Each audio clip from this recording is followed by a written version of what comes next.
over the mountains to India. Yeah. Yes. What is going to happen with them? What are you doing with them? Where are they staying? Because this is the future of Tibet. Yeah, that's right. Yes. Yeah. I don't know if you talked about it before because I was outside. Yeah, sure. Now, since the parents have put all the responsibilities on our government in exile, so the moment they arrive in Nepal, we have a reception center in Kathmandu. So in fact, there are people on the border after entering to help them through. But when they reach Kathmandu, all of them would be taken into this reception center. So immediately, they come with a lot of physical problems, illnesses, and tiredness, malnutrition, many with frostbite. So they would be given, treatment and looked after them. They would be given new clothes, and then UNHCR, United Nations High Commission for Refugees, they also have an office in Kathmandu. So we work closely with them.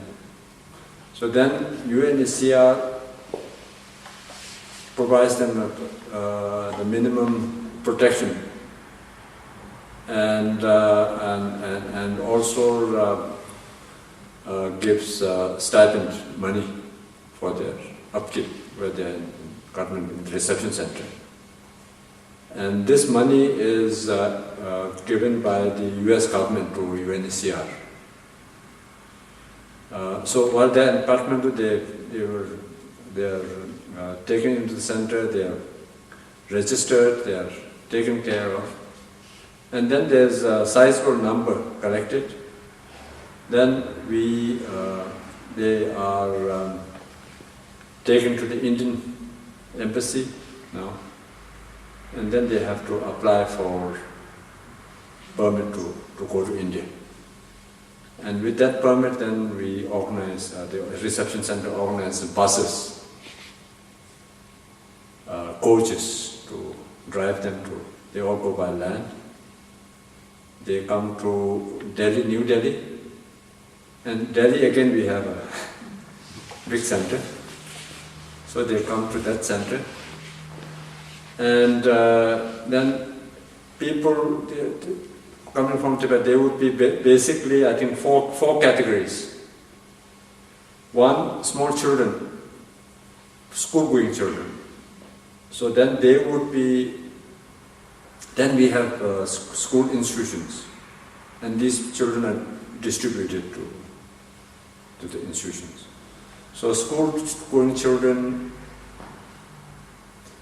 Then there are young people or children whose parents wanted them to study in the monasteries.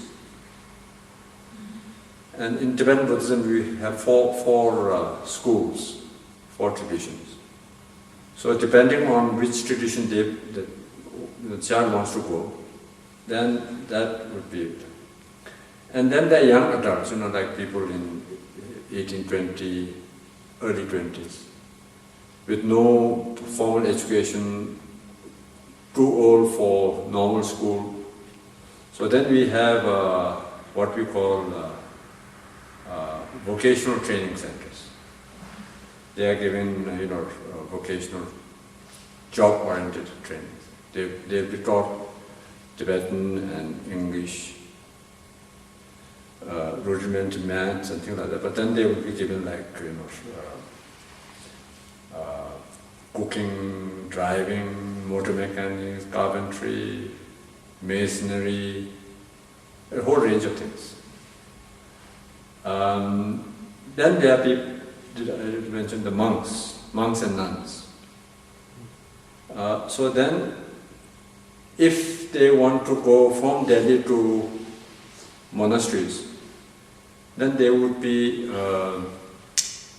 helped to go to monasteries in any part of India. Or then the older people. Now, older people basically are the political people who been demonstrating and escaping. So then they are given normal political asylum, and then we have centers, where they'll be rehabilitated. They'll be helped to find some living, means of living. So if they want to go to places from Delhi, they'll be sent. But invariably, most of them, I think 98%, they all want to go to Dharamsala. Because they want to see, I think probably 100%, because they want to see the Dalai Lama. So then they are taken again in the buses to Dharamsala. And Dharamsala we have even a bigger reception center. So then they can stay there, various institutions, and provided some means of livelihood. And but education, schools, children, they go to normal schools. And after they finish schools, then they go to colleges, universities. So right through, they get normal, full education. And our initial, even now, our policy is we would like these children coming from Tibet after their education go back, because their main family is in Tibet. And we try to encourage them and help them to go back. But for the last, I think, 8-9 years, our experiences of those who went back have been very bad. Because, whenever there are disturbances, they become the first target. And so, now we can't, it's morally not possible for us to ask these young people to, to go back. So the whole responsibility of keeping them in exile is again on us. Yeah. But they grow up in a Tibetan culture, so yes. like that they are in families where there's the Tibetan culture proceeding. Yeah. All the schools.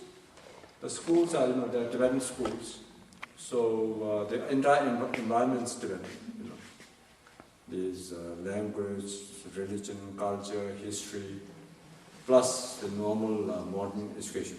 So they have to follow Indian school syllabus. They have to study all the school subjects for higher studies. But at the same time, in addition to that, they get intensive education in traditional Tibetan language, history, culture, and the entire environment in schools also is Tibetan. So they are really brought up in Tibetan environment. So they could go to the world and yes, Tibetan. That's right. Yes. So Tibet is going around Yeah. Tibet. Yes.